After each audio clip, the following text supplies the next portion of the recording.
Welcome back.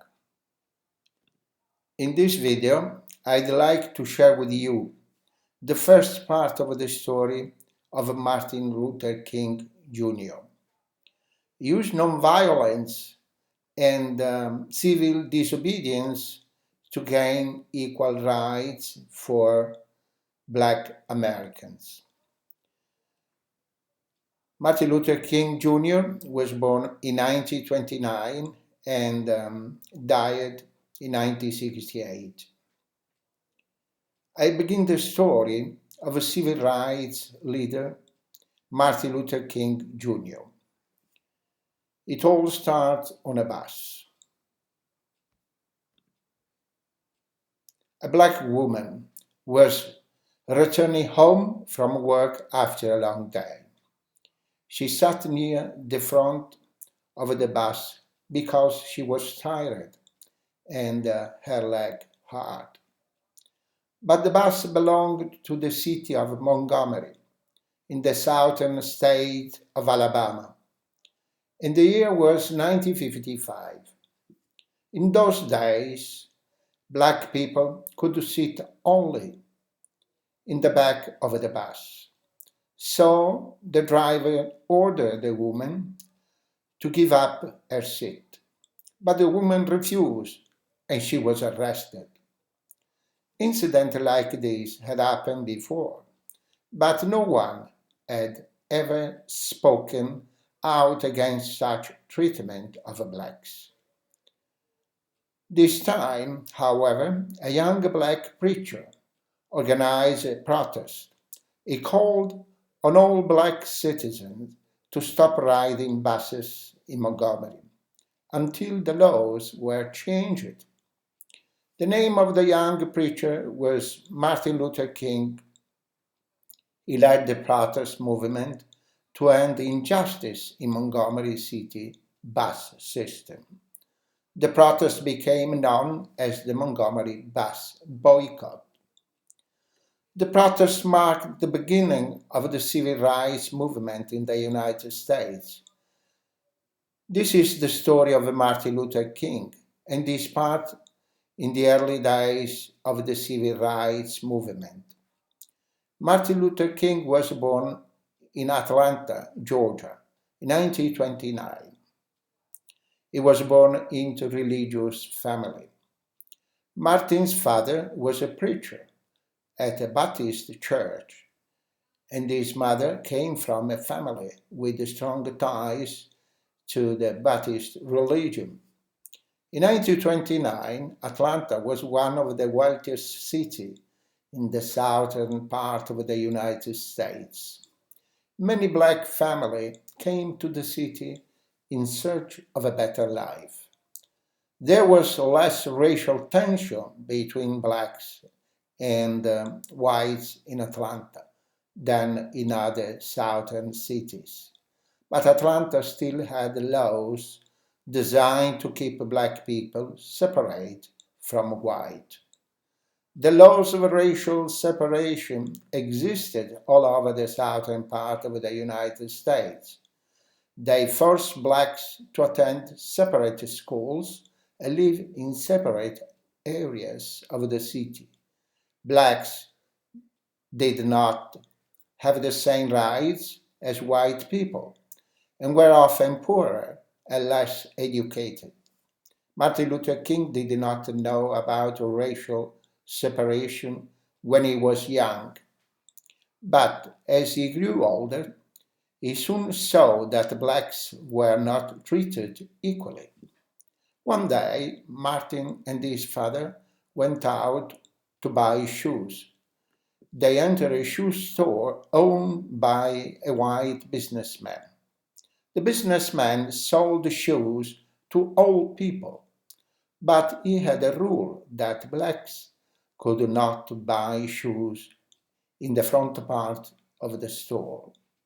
He ordered Martin's father to obey the rule. Martin never forgot his father's angry answer. If you do not sell shoes to black people at the front of the store, you will not sell shoes to us at all.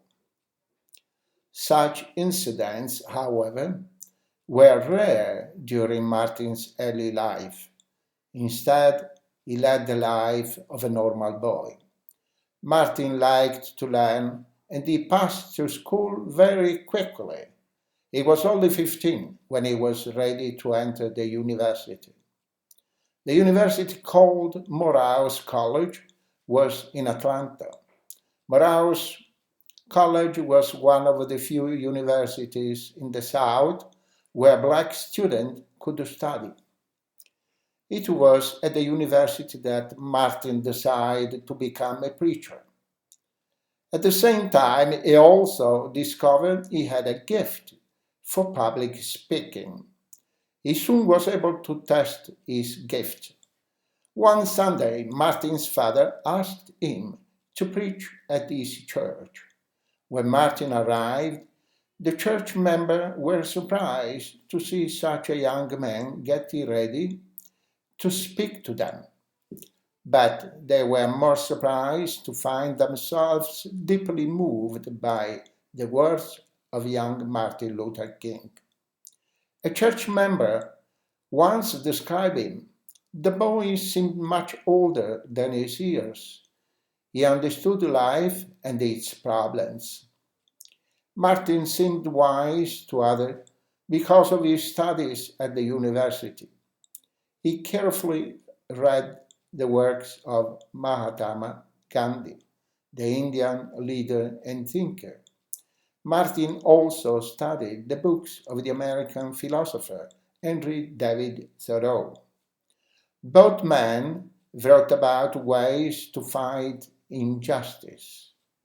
Gandhi had led his people to freedom by peacefully refusing to obey unjust laws. He taught his followers never to use violence. Thoreau also urged people to disobey laws that were not just and to be willing to go to prison for their beliefs. As he studied, Martin thought he had found the answer for his people. The ideas of Gandhi and Thoreau, non-violence and civil disobedience, could be used together to win equal rights to black Americans. Martin knew then that his decision to become a preacher was right. He believed that as a preacher he could spread the ideas of Gandhi and Thoreau. Years later, he said, "My university studies gave me the basic truths. I now believe. I discovered the idea of humanity's oneness and the dignity and value of all human character." Martin continued to study his studies in religion for almost 10 years. When he was 22, he moved north to study in Boston. It was in Boston that Martin met Coretta Scott, the woman who later became his wife. Martin always had been very popular with the girls in his hometown. His brother once said that Martin never had one girlfriend for more than a year. Martin felt Coretta Scott was different. The first time he saw her, Martin said, "You have everything I have ever wanted in a wife." Coretta was surprised at his words, but she felt that Martin was serious and honest. A short time later, they were married. Martin soon finished his studies in Boston and received a doctorate degree in religion. The young preacher then was offered a job at a church in Montgomery, Alabama. Martin Luther King and his wife were very happy in Montgomery. Their first child was born. Martin's work at the church was going well. He became involved in a number of activities to help the poor. and the members of his church spoke highly of their new preacher. Coretta remembered their life as simple and without worries. Then a black woman, Rosa Parks, was arrested for sitting the white part of a Montgomery City bus. And Martin Luther King organized a protest against the Montgomery bus system. Martin believed it was very important for the bus boycott to succeed, more important even than his own life. But he worried about his ability to lead such an important campaign. He was only 26 years old. He prayed to God for help and believed that God answered his prayers. Martin knew that his action and these pictures would be important for the civil rights movement. But he was faced with a serious problem. He asked, how can I make my people militant enough to win our goals while keeping peace within the movement? The answer came to him from the teaching of Gandhi and Thoreau.